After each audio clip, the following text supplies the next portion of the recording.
And maybe this is the first time you have heard about the Women's Philanthropy Institute. So we are the only research institute dedicated to the study of gender and philanthropy. And the Lilly School is the only school of philanthropy in the world. So at WPI, we're on a mission to translate research to action, but we know that we can't do this alone. So that's why we're so excited to be here with you this morning. So as Barb already shared the headline, the bottom line is this, that gender matters in philanthropy. And so this morning, I'm going to take you through a quick trip through over a decade of WPI research to learn how it can inform your work. And at WPI, we believe that to solve challenges large and small, our world needs more strategic philanthropy. And so I'm very excited to share with you why we believe engaging better with women as donors will help women's philanthropy reach its full power and potential. So women can lead this charge for more strategic philanthropy, harnessing their growing wealth and influence to create a more just, equitable, and healthy society. By most measures, today's demographic changes benefit women. You know it and you see it every day. More and more women have increased access to education, income, and wealth. And these three things are key predictors of philanthropy, regardless of gender. So at the same time, more women are the primary breadwinner in their families. More women are financially independent. Some reports suggest that 90% of women are the chief financial officer of their households. And these factors are central to women's expanding role in philanthropy. Women's wealth is rising. Today, women hold about 40% of global wealth. And the Boston Consulting Group says that by 2025, women will have accumulated assets worth $110 trillion. And don't forget, women are expected to inherit 70% of the wealth that will be passed down over the next 2 generations. And women tend to inherit twice, once from their parents and then again from their spouse. Women are also more likely to give. And our research at WPI shows that women's growing wealth is great news for the philanthropic sector. Across all ages, races, and income levels, women give more and give differently than their male counterparts. Not only that, but we found that the more women's wealth grows, the more they will give to charitable organizations. And how women think about wealth differs too. According to a US Trust study, women are nearly twice as likely as men to say that giving to charity is the most satisfying aspect of having wealth. And so in order to unlock the full potential of women's philanthropy, we must understand how gender shapes giving behavior. To build a powerful and diverse force of female philanthropists, we need to know more about what drives women to give. And there's a real sense of urgency to this work. So while charitable giving continues to climb, participation levels in giving have dropped over the last decade. And while women are important in philanthropy and play a big role, the sector hasn't yet modified its approach to include women in their full capacity. And so WPI's focus is on research about gender and philanthropy, but this field of study is reasonably new. We released our first study in 2010, and few studies before that had even considered gender as a factor in its work. But since 2010, we have built an amazing reservoir of findings that point to one undeniable fact: gender matters in philanthropy. And as we consider the world around us, it seems rather intuitive, right? So after all, men and women are different in so many ways.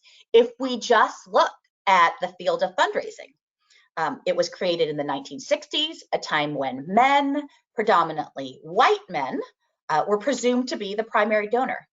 That is no longer true. In fact, a 2020 report from Blackbaud found that your average donor is a 64-year-old white woman. Donors are men and women. They are all ages, races, ethnicities, sexual orientations, religions and no religion, local and across the globe. And fundraising strategies must adapt to the changing environment and understand that men and women have different motivations for giving and different patterns of giving. I can't stress this enough. One is not better than the other. They are simply different.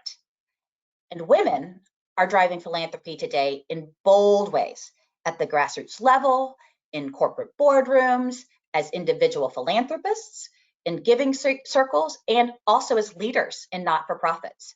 So we feel that the best is yet to come as more women step fully into their philanthropic power and bring others alongside them. Our research spans a range of topics, from retirement to giving circles to impact investing to the transmission of generosity. And across these topics, we apply a gender lens to better understand where, how, and why women and men give differently. Our entire body of research can be found online at our website, and so I encourage you to explore and engage in our work. So what does the research show us when we address the who, why, and how? So in terms of demographics, who is philanthropic and how do demographic factors affect giving by women and men? When we look at how factors such as age, family dynamics, marital status, and income influence giving by men and women, we find that women, all women, across racial and ethnic groups and generations, are more likely than men to give. The data about single women is very compelling. So for example, again, across race, ethnicity, and income levels, single women are more likely to give than single men. When looking across generations, Generation X and millennial single women are holding their own in terms of giving compared to pre-boomer women from 40 years ago. Yet when we look at single men and married couples across these generations, we find that this younger generation's giving is lower than the giving of their pre-boomer counterparts from 40 years ago, but not for single women. And giving trends tend to hold true across the life cycle. Around retirement, we found that single women and married couples are more likely to give and give more than single men. They also volunteer more than single men.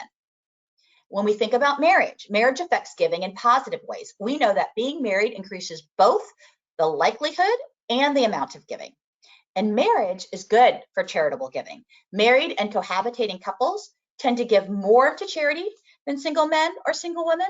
And while most couples make giving decisions jointly, women are more likely than men to be the sole decider. And in our Women Give 2020 report, we found that this holds true online as well as offline. More women than men give gifts on social and online platforms. We also know that women are drawn to an expanded definition of philanthropy that encompasses both formal and informal definitions of the word, rooted in this idea of giving back. The research shows that women tend to give more than money. They're using their time, their expertise, their advocacy, and their networks to apply all of their resources to work for good. And many women are interested in building a relationship with an organization, perhaps through volunteering, leadership, or educational opportunities prior to just giving to it. We also know that once engaged, women tend to be more loyal donors and give more over time to the causes in which they are actively engaged beyond just giving dollars. So why? Why do men and women give, and how do these motivations influence their giving? Research has shown that men and women have different motivations for giving. In general, empathy for others is a very strong motivation for women when they give. For men, giving is often more about self-interest. Now, this is a matter of degree and priority. It's not that men are not empathetic. The shorthand might be that women give from the head, the heart, and the hands. They want to feel it, see it, and touch it. And women want to be perceived as more than a wallet. They don't just want to write a check. Empathy also drives women's deep engagement with nonprofits. They bring their values to the table and they want to be fully engaged. Research has shown that women are more likely to give to organizations where they have a personal connection or in alignment with political or philosophical beliefs. Single women are more likely than single men to cite being on a board or volunteering for an organization as motivations for their giving. And in general, women are less motivated than men by tax advantages and public recognition. They are highly motivated by connections to and volunteering for the causes that they care about. So the gifts of time, talent, testimony, and ties, which means, social network ties, community ties, are very important to a woman's gift of treasure. And so for women, language matters. So there really needs to be a balance between impact shared with facts and impact shared through stories. It's a both and for women. And this also needs to be across the fundraising cycle, from how you ask for the money to how you steward the gifts and how you say thank you. How do women and men give? Which platforms and approaches do they use when it comes to their philanthropy? So research shows broad gender differences in how women and men use the internet and social networks and how they give. Women use tech platforms more than men, and they also give more than men online. On digital platforms and social media, women gave nearly 2/3 of total online gifts, more than 50% of total dollars, and they also gave to smaller charitable organizations and smaller sized online gifts. Charitable organizations, fundraisers, and digital platforms can engage a more diverse set of donors by adopting a broader definition of philanthropy, building trust by helping donors find causes that align with their preferences, and also fostering community both online and in person. A WPI study about Giving Tuesday donors in particular found that women are more likely than men to give on that special day.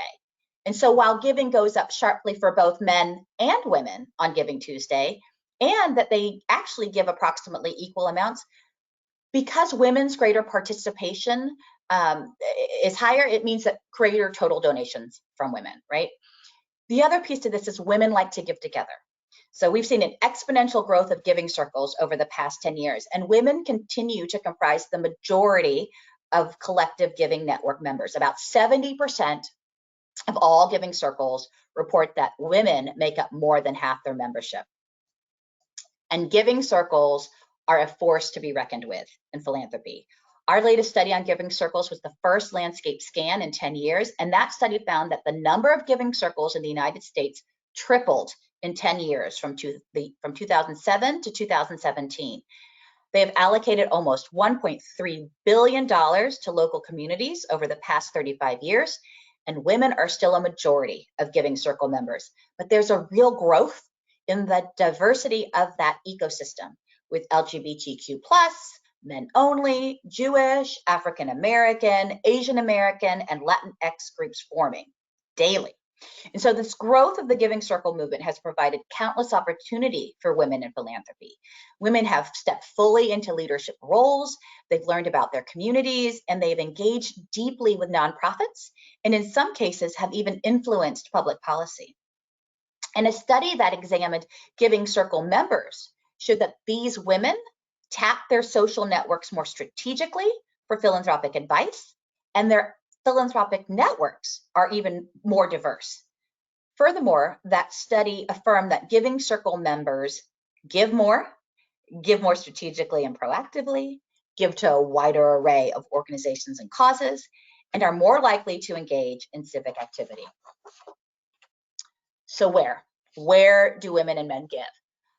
Let's talk about the causes broadly first. So outside of women's and girls' causes, women tend to give more often and higher amounts to religion and youth and family.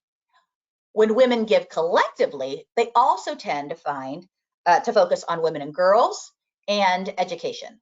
The commonality we find is that women tend to support causes they connect with personally, causes that they have an experience with or can touch and see. So it's not surprising that women are more likely than men to give to women and girls. But men still give. They tend to be motivated to give by the women in their lives, or having a woman with a significant cause that is important to them. Breast cancer and breast cancer research is a great example of that.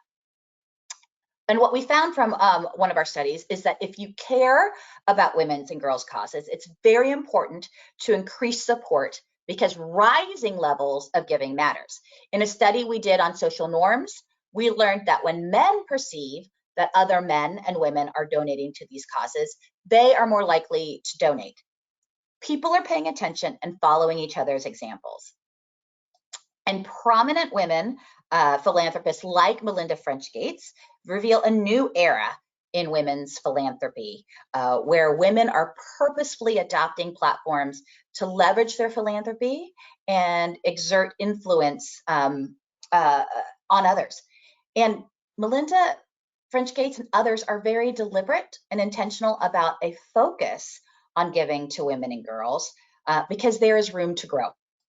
So of the 47,000 organizations in the United States, only 3.3 are dedicated to women and girls. Of those, only 1.9% of all charitable contributions are received. And of these organizations, those focused on women's health receive the largest amount of support.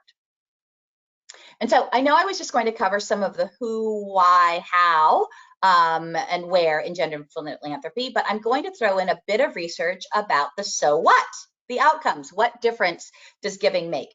Giving makes us all happier. It is satisfying. Across the board, the more a household gives as a percentage of income, the higher the household's life satisfaction. But single men see the greatest increase in life satisfaction when they become donors. Single and married women see a greater boost in life satisfaction when they increase their giving as a percentage of their income. So simply stated, men are happier when they give, women are happier when they can give more.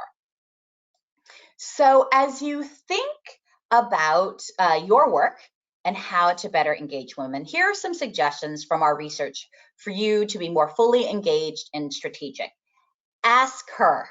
Women do and can make big gifts, and the research shows that this is happening across generations. Engage both spouses and don't make assumptions about who is on lead regarding household or philanthropic decisions. I always like to say robust conversations about philanthropy result in robust philanthropy. So the more people you can be talking to in the household about your mission and the importance of philanthropic support, the better, right? Understand women's preferences for stewardship and acknowledgement of their gifts. Make sure you know who you are thinking. Involve women in your organization's work. Create opportunities for women to serve your mission in different ways beyond just writing a check. Help identify what women are most passionate about and raise their sights towards major gifts. Again, have the conversation, listen and respond appropriately. But also realize that women may take longer to decide about their giving. And also recognize that women are paying attention, especially when it comes to issues of diversity, equity, and inclusion, not only in the stories that you tell, but in leadership positions and especially boards, right? Remember that women's social networks and word of mouth can be very powerful marketing strategies. Advocacy is philanthropy, right? Spend some time reflecting on your own giving. We're all in this work. We're all philanthropists. Take a minute to understand whether or not it matches your values and does it encompass all the ways that you give back. And it would be important to place a value on your time and talent and testimony as a full picture of your philanthropy. And revisit your giving plan on an annual basis to help hold yourself accountable. Model giving. In our 2018 Transmission of Generosity study, we found that this is especially important for daughters who are much more influenced by seeing their parents model giving and volunteering versus being told to do so. Seeing the value in action matters, and it matters more to girls. So our girls are watching closely. Our boys are listening, so both matter. Women give collectively, engage in opportunities for collaborative giving, and pay attention to your donors who are engaged in this collective giving model. They are, as I shared in the presentation, they are more likely to be philanthropic and are more likely to want to have those conversations with you. And then again, consider all the ways to think about giving, including new tools for giving. Women like to pull all the levers in terms of how they express their generosity. One great example is in impact investing. In a study that we did on impact investing, we found that women use it to complement their giving, while men use it to replace their giving. So philanthropy is growing, knowledge about giving and how to give back is growing, and awareness of the importance of women and girls and those causes is growing. And a focus on individual giving continues to be paramount, as the latest Giving USA report shows us that 70% of all giving comes from individuals. But when you consider bequests and gifts that come from family foundations, this number grows to nearly 86%. And demographics are shifting dramatically, and philanthropy is becoming ever more elastic. And the research suggests that shifts in fundraising strategies to engage women and men in ways that appeal to each will help grow philanthropy. And while we can and should celebrate that in 2020, charitable giving was over $471 billion, think about what this number could be if we were engaging more women. So women's philanthropy, long the backbone of civic engagement, continues to evolve. Today, women contribute their time, their talent, their treasure, and their testimony in innovative, creative, and trailblazing ways. And more women among us are thinking about philanthropy and harnessing this power to do good. So let me figure out a way to stop my share and close that out. I think I did everything right. And I'm happy to take any questions. We have one question, Jeannie. The question was raised by Brent. When referring to single women, do you mean never married, widowed, both, divorced? What's the definition? Both, all of that. So, so Melinda French Gates is a single woman now. And Mackenzie Scott is now a newly married, so she's no longer falls into the single woman category. But yeah, that's a great question, Brent. It's everything that you've identified. Any other questions? Please submit in the chat or in the Q&A function so Jeannie can address them. Mark, I see your question about giving circles and what nonprofit sectors are giving circles the most prevalent and examples in public media. So given that the majority of giving circles, as I mentioned, membership is women, a lot of giving circles really focus either on women and girls as a primary sector of support, and it's also hyper local. So they're just now, trending towards this idea of, in terms of giving, more unrestricted gifts, but that's still evolving. So a lot of giving circles still operate on a model where they collect proposals from their local community. So to the extent that public media is kind of a recipient, I think it would depend on what is the connection in those local communities to members or themes and projects that are happening within those individual giving circles. My sense is, if I was to take a best, educated guess, Mark, probably not a big, not very prevalent in terms of public media and as recipients of giving circle dollars. So might be a potential opportunity there.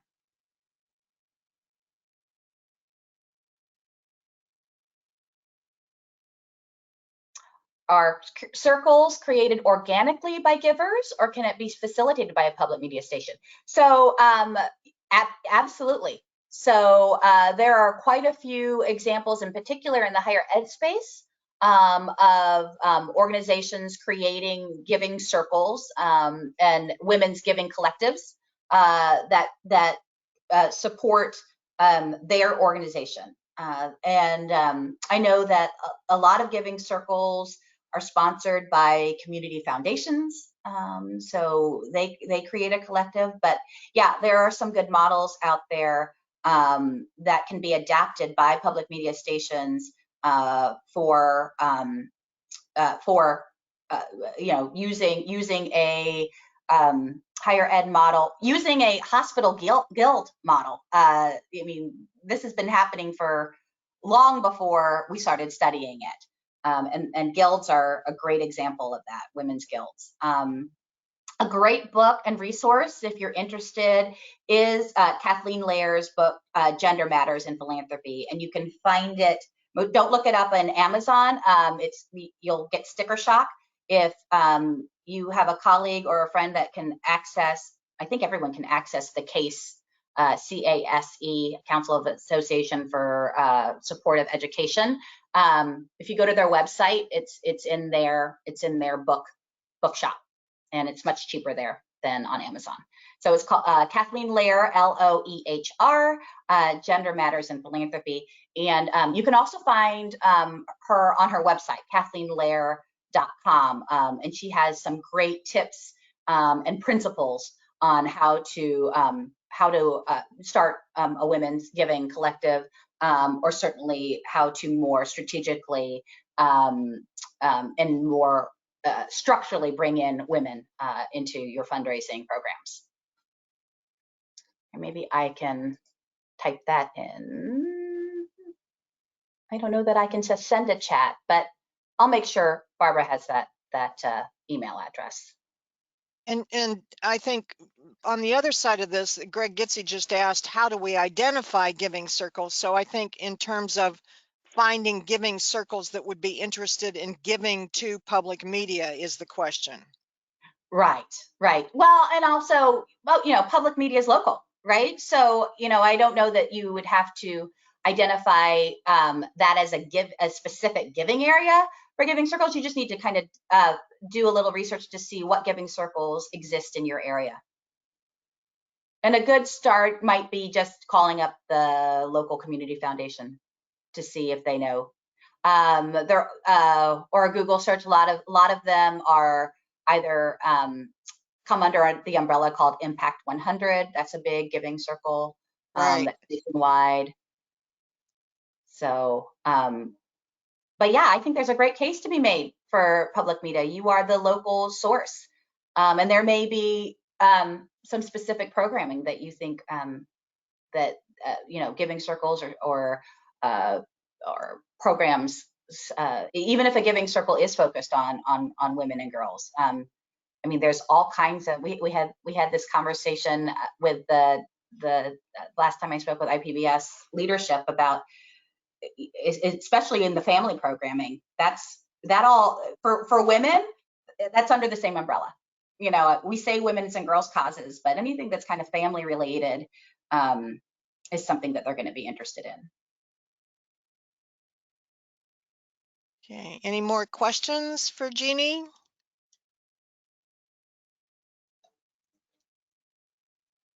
Quiet group today. It's a rainy, gray. Yeah, it is. Day. Indeed. And the weather map, my gosh, it's like all over the place. We're all getting different things. There is a question on, let's see, it was from Greg Gitsy. Can you give us more suggestions to the type of language that would be more appealing to women, type of language when engaging them? Yeah, so what I'll say is that, so I think one of the reasons that fundraisers talk about, or that there is a myth out there that it's more difficult to raise money from women because they do take longer to make decisions. But I always like to say that it's because fundraising for women is nuanced and thoughtful. So we want both. It's not that we don't appreciate, statistics and the impact and the data and the facts, but because of that empathy part, we also want to hear the story behind it and why. So it's a both and. We want both. And so to the extent that you can connect the work that you're doing with the world and the life that they are experiencing and they're seeing, and somehow connect it, again, head and heart, that's really important for women. So, and the great thing is that for fundraising programs like public media stations, you have a lot of opportunities to try and get the right combination. And so, maybe one piece is really focused on impact, and then the next piece is really focused on the story behind why it matters. And it's much more heart-driven, much more personal. So a good example from the research would be there's all sorts of behavioral economics research around this. So had to do with a study where they sent out an email solicitation, and they changed the subject lines to see who would open it. So male donors, the subject line was be the hero. Female donors, they tried to send a line that essentially was help Jane get to school, right? And so it was really a focus. So the focus for the man was how can I help? How can this relate to me? Versus the second subject line was really about here's why Jane's having a problem getting her son to school, and this is how you can help. So hopefully that triggers some thoughts for you with regards to language and communication. And thanks, Jeannie. And we also have several people from corporate development and underwriting on this call who approach corporations and nonprofits for sponsorship on the air. And so the question is there a way we can adapt this information to underwriting and corporate support efforts? Yeah, I think for underwriting and corporate support efforts, there's this there's this general understanding that women make almost all household decisions, right? So I would think that a way to kind of adapt this work for how you talk to and approach corporates and think about sponsorships is this idea of getting in front of more women and why it matters.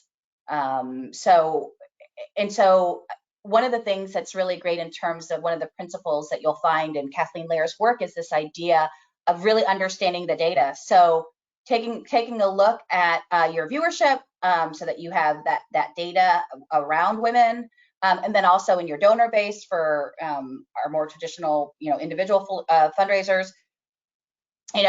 What does it look like? What does the gender makeup of your donors? What is that? Have you ever even looked at that? Have you ever looked at your own portfolio to see what that balance is? And Brent has a great idea, and I love this one, Brent. He says we could maybe seek support for a reporter through our IPB news efforts who cover specifically women's health or women's issues or whatever. And so corporations and nonprofits would jump on that in a quick second, I think. I think that's a great idea. Yeah. I do too. Let's see if there's any more. Not seeing any more. Anybody else? Available. Please, I'm going to throw my wait a minute, I got to email address into the chat. Okay. And feel free to contact me as questions come up. Absolutely. And so I'll wrap this up and say thank you, Jeannie, so much. And the recording of this session will be available on IPBS.org in the next week or so. And I ask all of you who are on this one, if you have ideas or suggestions for future, we're going to try to do this maybe on a quarterly basis. It's kind of a professional development series. And so we're exploring different options. So if you have suggestions for topics, please send them to me at bsams@ipbs.org. And then finally, you know, we had a sponsor that was responsible for our big conference this past fall.